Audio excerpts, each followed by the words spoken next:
আমাদের এই যে টিকা কর্মসূচি, এই যে গণটিকা কর্মসূচি, আমরা ওই ভ্রাম্যমাণ কেন্দ্রের মাধ্যমেও আমরা মানুষের মধ্যে, যাতে ভাসমান মানুষ যারা কিনা মনে করেন যে আজকে এখানে আছে কালকে এখানে নাই, তাদের জন্য জনসন অ্যান্ড জনসন কোম্পানির যে সিঙ্গেল ডোজের টিকা, এটার ব্যবস্থা করেছি। ভ্রাম্যমাণ মানে মনে করেন যে স্পট রেজিস্ট্রেশন করব, রেজিস্ট্রেশন করে ওনাদেরকে একটা কার্ড দিয়ে দেব, সেইভাবে ভ্যাকসিন কার্যক্রমটা চালু রেখেছি। আমরা গতকালকে রেল স্টেশন, পাশাপাশি আমরা পীরের বাজার, ওই যে বেদেপল্লী, সেখানে আমরা করেছি। এর আগে আমরা ইতিপূর্বে এই সিলেট কদমতলী বাস টার্মিনাল এবং সেই সঙ্গে সুনামগঞ্জের যে বাস টার্মিনাল এই কুমারগাঁও, সেখানেও আমরা এইটা পরিচালনা করেছি। পাশাপাশি আমাদের বিশেষ টিম উপজেলা পর্যায়ে আমরা ডিস্ট্রিক্ট থেকে আমাদের পরিচালক স্বাস্থ্য মহোদয়ের মানে নির্দেশনায় ডিস্ট্রিক্ট থেকে আমরা টিম করে দিয়েছি বিভিন্ন উপজেলা, এবং সেখানে আমরা গাড়ি দিয়ে ভ্যাকসিন দিয়ে পুরো একটা টিম পাঠিয়ে দিয়েছি। যে আমাদের যতগুলো উপজেলা আছে এবং পুরো বিভাগে সব উপজেলাতে আমরা টিম করে দিয়েছি, এবং টিমে এই ভ্রাম্যমাণ ফিক্সড সেন্টার চালু থাকবে। পাশাপাশি এই ভ্রাম্যমাণ মানুষের জন্য, ভ্রাম্যমাণ যে সমস্ত জনগোষ্ঠী আছে তাদেরকে ওই যে জনসন অ্যান্ড জনসনের টিকা দেওয়ার জন্য এই কর্মসূচি আমাদের চালু থাকবে। পাশাপাশি যে সরকারের অন্য যে টিকাদান কর্মসূচি, প্রথম ডোজ, দ্বিতীয় ডোজ, বুস্টার ডোজ, সেগুলোও অব্যাহত থাকবে। এইভাবে মনে করেন জনগণকে আরও বেশি যাতে কোভিড টিকা দিয়ে সুরক্ষা দিয়ে এবং আমাদের অর্থনৈতিক লাইফলাইন যাতে চালু রাখা যায়, এবং মানুষের সব কিছু, যখন আপনারা জানেন 22 তারিখ থেকে বিধিনিষেধ তুলে দেওয়া হয়েছে, এবং শুধু এখন যেটা আছে শুধুমাত্র মাস্ক ব্যবহার করতে হবে। টিকা নিলেও মাস্ক ব্যবহার করতে হবে যতদিন না এই অতিমারি আমাদের এই বাংলাদেশ থেকে তথা বিশ্ব থেকে না যায়, ততদিন পর্যন্ত মাস্ক ব্যবহার করতে হবে। পাশাপাশি হাত ধোয়া এবং একটু দূরত্ব বজায় রেখে আমাদের স্বাভাবিক কার্যক্রম চালিয়ে যেতে হবে।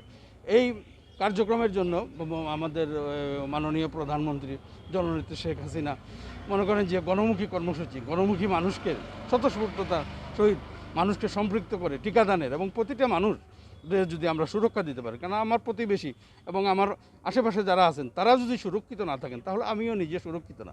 সেই বিষয়টা উপলব্ধি করে মাননীয় প্রধানমন্ত্রী জননেত্রী শেখ হাসিনা বলছেন যে প্রতিটা মানুষ যাতে টিকা পায় সেই ব্যবস্থা। এবং আপনারা জানেন ইতিমধ্যে বিদ্যালয় এবং স্কুল কলেজের বিশ্ববিদ্যালয়ের ছাত্রছাত্রীদের জন্য ফাইজারের টিকা, যেটা বিশেষ ব্যবস্থাপনায় দেওয়া হয়, সাধারণত এসি রুম এবং কোল্ড চেইন মেনটেন করে দেওয়া হয়, সেই ব্যবস্থাটা অন্যগুলোর ক্ষেত্রেও কোল্ড চেইন মেনটেন করতে হয়, কিন্তু ফাইজারের ক্ষেত্রে একটি বিশেষ ব্যবস্থাপনায় সেটা দিতে হয়। যার কারণে ওই আমাদের ছাত্রছাত্রী ভাই বোনদেরকেও সেটা মনে করেন যে ওই বিশেষ ব্যবস্থাপনা ফাইজারের টিকা সেটাও চলমান থাকবে। পাশাপাশি মনে করেন এই যে ভ্রাম্যমাণ কর্মসূচিতে কালকে আমাদেরকে মনে করেন যে 1 কোটি, আমাদের কালকে যে টার্গেট আছে সারা দেশে আমরা 1 কোটি মানুষকে ভ্যাকসিনের আওতায় আনবো। এই পাশাপাশি মনে করেন যে প্রথম ডোজ, অনেকে বলছেন যে প্রথম ডোজ বন্ধ হয়ে যাবেন কিনা, আমাদের মাননীয় স্বাস্থ্যমন্ত্রী মহোদয় বলেছেন যে না, পাশাপাশি প্রথম ডোজে চলবে। মানুষ যত তাড়াতাড়ি এসে টিকা দেবে সেটার জন্য সেই আহ্বানে করেই আমরা মনে করেন যে কালকে একটা দিন বেছে নিয়েছি যাতে আমরা 1 কোটি ডোজ টিকা দিতে পারি। আমাদের পর্যাপ্ত পরিমাণে ভ্যাকসিন মজুদ আছে এবং ভ্যাকসিনের কোনো স্বল্পতা নাই। যার কারণে আমরা চাচ্ছি যে যত তাড়াতাড়ি মানুষকে মনে করেন যে এই ভ্যাকসিনের আওতায় আনা যায় তত তাড়াতাড়ি মনে করেন আমাদের এখানে। আপনারা নিশ্চয়ই জানেন এবং পত্রিকা বা আপনাদের মাধ্যমেও টিভিতেও আসছে যে প্রতিদিন আমাদের শনাক্তের হার কমে আসতেছে, পাশাপাশি মৃত্যুর হার কমে আসতেছে। আমরা চাই যে আস্তে আস্তে আমাদের এই যে আমাদের উপর যে আমাদের একটা অতিমারি চলছে, যে আমাদের যে জীবনযাত্রা ব্যাহত করছে, সেটা যেন আমরা খুব তাড়াতাড়ি আমরা সেটা থেকে পরিত্রাণ পেতে পারি।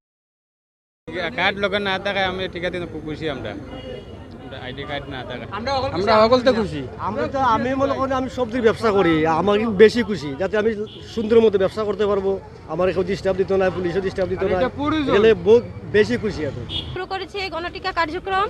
আমাদের এই কার্যক্রমে আমাদের মোট টার্গেট হচ্ছে 500 জনের মতো আমরা ভ্যাকসিন দিব। তো এখন তো দিচ্ছি, যখন আমাদের ভ্যাকসিন শেষ হবে তখন আমাদের আপাতত আমাদের এই টিমের ভ্যাকসিন দেওয়া সম্পন্ন হবে আর কি আজকে।